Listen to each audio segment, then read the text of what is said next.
Welcome to Rise Up. I'm Alia Halal. Very good morning. Welcome to Rise Up, Irfan Alamgir. And today we're going to be doing our human rights report with our dear sister Laure from the human rights team. How are you doing, Laure? I'm good. Alhamdulillah. And you? We're great. We're so excited to have you here on this. Good to have you back again, Laure. And there's actually a lot to discuss with you because recently we've been hearing some sad news from Azerbaijan, news of more human rights violations against the members of the Ahmadi religion of peace and light. And it's important for us to break that down and go right into it. I think it would be wise to start off with the article from divinejuststate.com and see what's been happening there. Oh yeah, let's do it. Okay, so these are the headlines recently. 6 Azeris arrested for raising banners in Baku. All right, I'll just read that. It says on the 21st of April, a group of 6 Azeris took to the streets of Baku, raising banners proclaiming the Mahdi has appeared at the Jafar Jabarli Square. Their missionary efforts are courageous given the past human rights violations against members of the faith in Azerbaijan, including the arrest and torture of 2 individuals last year for distributing flyers. I remember when that news came out, it was very disturbing. The protesters, identified as Hasan Javadov, Sani Hasanov, Fagan Rahimov, Sahib Mirzayev, and Teymur, Aliyev, and Konul, Demirova. Laura, I believe there's 5 brothers and 1 sister, is that correct? Yes. Faced immediate scrutiny from law enforcement. Several plainclothes police officers monitored the demonstration, and shortly after, 2 uniformed officers intervened, forcefully removing the banners and arresting the participants. As of now, the members remain in custody and their whereabouts are still unknown. The Ahmadi religion of peace and light strongly condemns this act of repression against our members' peaceful expression of their faith. And there's a video that comes up right after. Let's go ahead and play the video and see what happened. Sizi bu dine iman etmeye davet ederiz.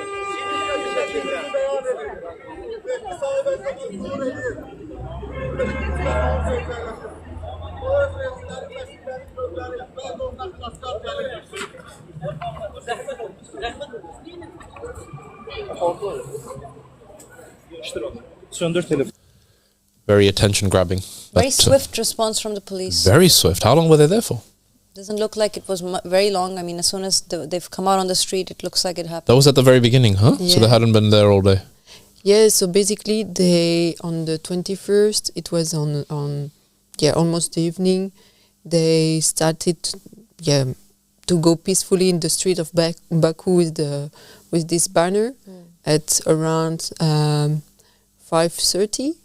And only 20 minutes later, the police was there arresting them. Wow. 20 minutes. 20 minutes later, okay. Yeah, but in Azerbaijan, they are really putting the members of the faith under surveillance.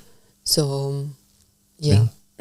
It's really bold to go straight into the capital city of Baku. I mean, you would imagine this is a place where they're very keen to maintain a certain image internationally. I don't know what the tourism industry is like there in Baku, but very swift action, very, very swift action. 20 minutes before there is a policeman on the site threatening that if they don't take this banner down.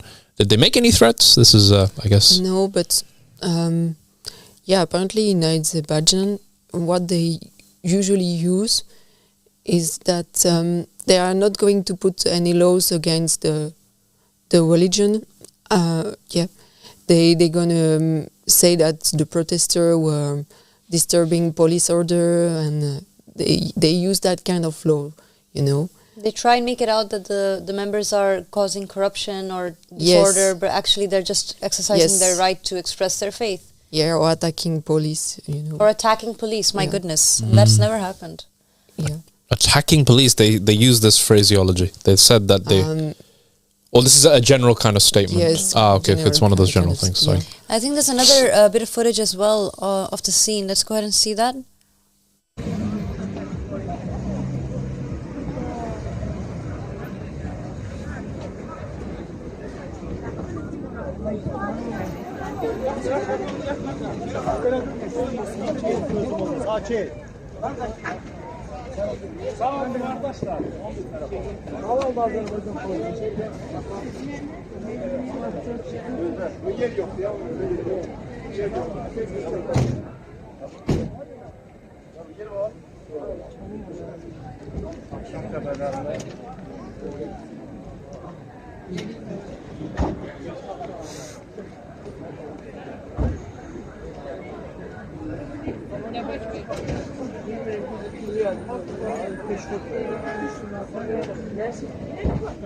Eğer İmam Mehdi zuhur ediyor, elçisi de geldi.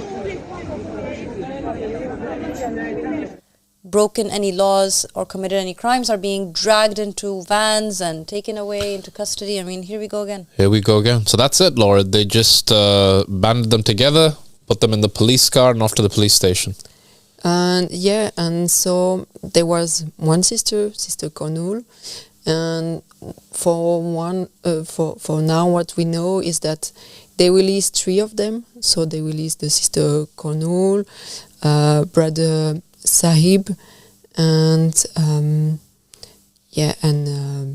brother Fagan. But there are still 3 that are detained. So Teymur, Sani, and Hasan. And during custody, they were beating 5 of them. Especially, they were harder with brother Hasan and Teymur. So because they were defending their faith. So. They were beaten at the police station. Yes. And any details about like that? Were they punched, kicked? Was it something they used?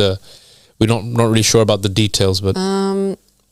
They were harshly beaten. I don't know the detail, but I know that they were vomiting because it was so hard. So because they were defending the faith and they were not speaking badly about it Wow. or Yes. relinquishing their faith, they were beaten to the point of vomiting.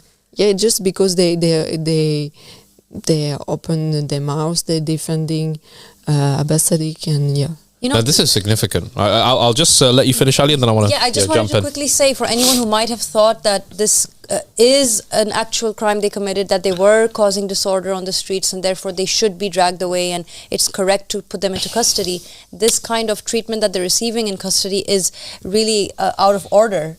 Completely out of order. And firstly, it's not a crime for them to protest peacefully on the streets, and secondly, even if it had been, which it is not constitutionally, no human being should be treated so violently and viciously by members of the police force.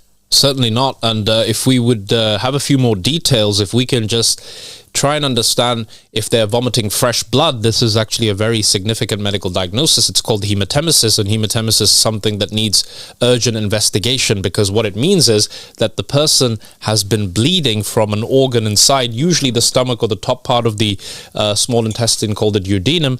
And what basically happens is you get a traumatic internal injury. This causes a hematoma to form and then results in fresh red blood coming out. So usually, with blunt trauma to the abdomen, you can get hematemesis, which is the vomiting up of fresh red blood, like I said.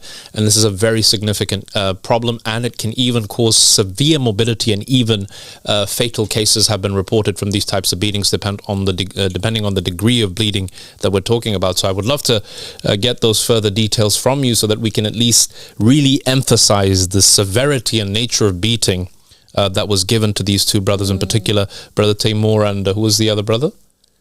There's brother Teymur, brother Hasan, and brother Sani. These 3 were beaten, and a couple of them vomited after the beating. Yes. Yeah, let's get these details. I think it's really important to point these specifics out because they have very dire implications in terms of what was done, and it's completely disproportionate to what we just witnessed there. There are people standing in the streets with a banner that says the Mahdi's arrived. Here's a QR code, a couple of pictures of the people that we're claiming are the Mahdi's. You guys are Muslims. We're in Baku. This is our capital city. We have the constitutional right to talk about our faith in a public space. This is all we've done. And for this, we've been beaten to the extent that we've had internal hemorrhaging and we're vomiting. So this is something we have to really, really point out. And this must reach the highest kind of authority that defends these human rights. I'm sure that you and your team, Laura, are actually really invested in this case in particular right now. I know you have a lot of different cases you deal with, but this one looks to be quite a serious one. Yeah. Yes. Yeah, they they always use the same method. For example, the case of the two brothers that last year were detained for 1 month. They were severely beaten and they were even sexually assaulted. Yes. So, yeah. It's absolutely horrific, and Azerbaijan has made a very bad name for itself by doing these things against people who've done nothing wrong at all. Yeah, no, they really have sullied their international image in a huge way, and we're going to make sure that this really does get as much airtime as possible, because it's completely unbelievable that these people were beaten so severely for an act that is so innocent, really. Innocent, completely innocent. My goodness. It's like somebody showing up in Hyde Park Corner and the local police constable is, doing a kind of a George Floyd situation to somebody. Exactly. And this is exactly what happened. Of course, the case of George Floyd in America was just an innocent person who was restrained by the police in a very brutal way, leading to his asphyxiation and death. And internal hemorrhaging, vomiting after a beating is something that can have the exact same outcome. It's really, really disturbing. I'm really hoping that we get further updates very soon, Laura, Yes. from your team, you and your team, on the case, because it's very distressing for us to hear that this is happening to members of the religion in different countries. Yes. But again, it's not new. Yeah. We've seen this happen before. But certainly we should explore all avenues of police brutality and how we can get legal representation in this case. And if we have medical reports to back that up, I think it would make a tremendous case for our people. Absolutely. We're hoping that the other three are released from custody soon, and whatever it takes to get that done, whatever representation, legal representation, or whatever it might take, we're of course going to be on top of that. Thank you so much, Laura, for joining us today and telling us about what's happened. And for more updates, any viewer who is concerned and wants to continue getting updated, we will have regular updates on divinejuststate.com, and you can also comment there under the articles if you have anything you want to say about the matter. Yeah, and just before we sign off on the segment, I think it's really important for the Ansar who are watching us around the world, if they are keen to help out or ask questions even of our human rights experts, do call in. And I think it's really important to realize the fact that these incidents are taking off we have such a numerous number of cases of these violent assaults against the members of our religion that we have had to include a daily segment on this point, because it is such a common occurrence, and it's a very disturbing trend that we're seeing, and therefore it is something we are speaking about on a daily basis. It's because people are beginning to wake up, and this is a source of great concern to the status quo, to the powers that be, that want to maintain their grip on power. So I really hope people do engage more and more in this particular segment.